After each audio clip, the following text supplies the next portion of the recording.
guys, welcome back to my YouTube channel. Kali ini aku bakal ngejelasin tentang lobak bisa mencegah masuk angin loh. Yuk kita dengerin. Lobak termasuk tanaman sayuran umbi dari suku kubis-kubisan. Tanaman ini diduga berasal dari Cina sehingga populer disebut lobak Cina atau Chinese radish.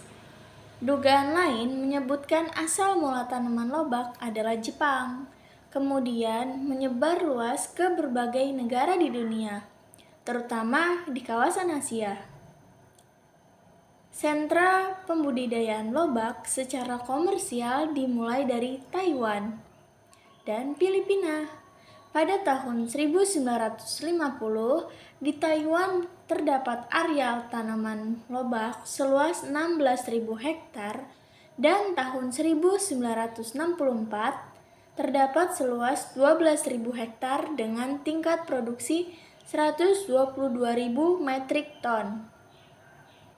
Di Indonesia, pengembangan budidaya lobak terkonsentrasi di beberapa daerah di dataran tinggi. Di antaranya adalah Lembang, Pangalengan, Pacet, dan Cipanas atau Bogor.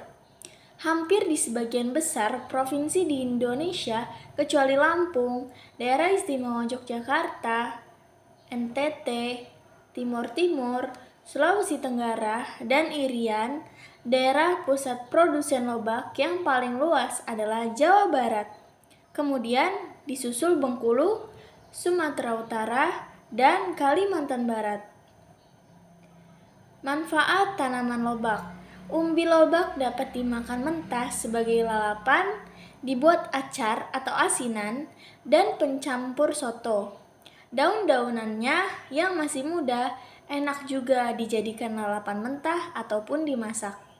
Biji lobak digunakan untuk obat masuk angin, memperlancar buang air kecil, dan obat menahan pendarahan. Mengkonsumsi lobak dapat juga berfungsi untuk memperbaiki daya kerja buah pinggang, menghilangkan lendir dalam kerongkongan, membersihkan darah, menyembuhkan demam sebagai obat batuk, dan lainnya. Tetapi bagi wanita-wanita yang sedang menyusui, anaknya jangan memakan lobak, karena dapat berpengaruh kurang baik terhadap bayinya. Syarat pertumbuhan lobak. Yang pertama, iklim. Lobak tumbuh di daerah yang beriklim dingin atau subtropis. Di daerah yang beriklim panas atau tropis seperti Indonesia, lobak dapat tumbuh pada suhu udara yang sejuk antara 15,60 sampai 21,1 derajat Celcius. Lalu juga kelembapan yang baik untuk tanaman ini berkisar antara 70 sampai 90%. Yang ketiga, cukup mendapat sinar matahari dan keadaan air tanah memadai. Lalu, tanaman ini tidak tahan terhadap curah hujan yang tinggi selama masa pertumbuhannya karena dapat menyebabkan busuknya umbi dan risiko serangan penyakit cukup tinggi. Lalu juga ketinggian tempat. Tanaman lobak dapat tumbuh di dataran rendah sampai dataran tinggi.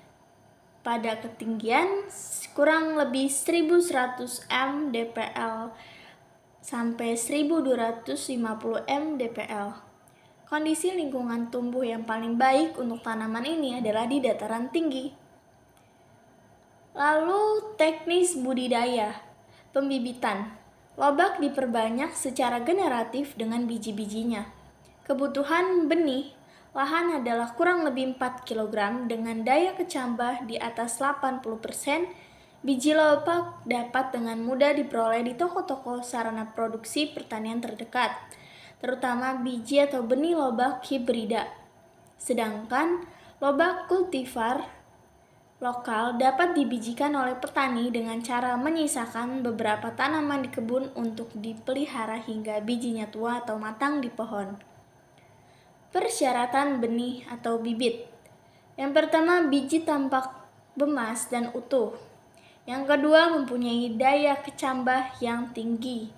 Yang ketiga, kadar air dalam biji berkisar 9-12%.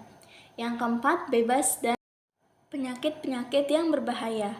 Dan yang terakhir, tidak mengandung campuran biji-bijian atau benda lain. Selanjutnya juga pemeliharaan tanaman. Yang pertama adalah penjarangan. Bersamaan dengan kegiatan penyiangan atau gundulan dilakukan pula penjarangan tanaman. Cara penjarangan tanaman lobak adalah mencabut tanaman yang tumbuhnya kerdil dan meninggalkan tanaman yang subur pada jarak antara tanaman menjadi kurang lebih 20 cm atau mencapai 30-40 cm. Lalu yang kedua, penyiangan atau pengguludan tanaman. Waktu penyiangan dan pengguludan biasanya dilakukan pada waktu tanaman berumur 2-3 minggu dari waktu menabur benih. Lalu juga cara penyiangan rumput liar adalah dengan membersihkan tumbuh-tumbuhan yang tidak dikehendaki dengan alat bantu koret ataupun cangkul secara hati-hati agar tidak merusak pekarangan tanaman. Lalu selanjutnya pengairan dan penyiangan. Waktu penyiraman yang baik adalah pagi dan sore hari. Cara pengairannya adalah dengan menggunakan alat bantu embrat atau gembor, disiram hingga tanahnya basah ataupun dengan cara dilap selama 15-30 menit, kemudian airnya dibuang kembali melalui saluran pembuangan. Mungkin itu saja yang bisa saya sampaikan. Sekian, terima kasih.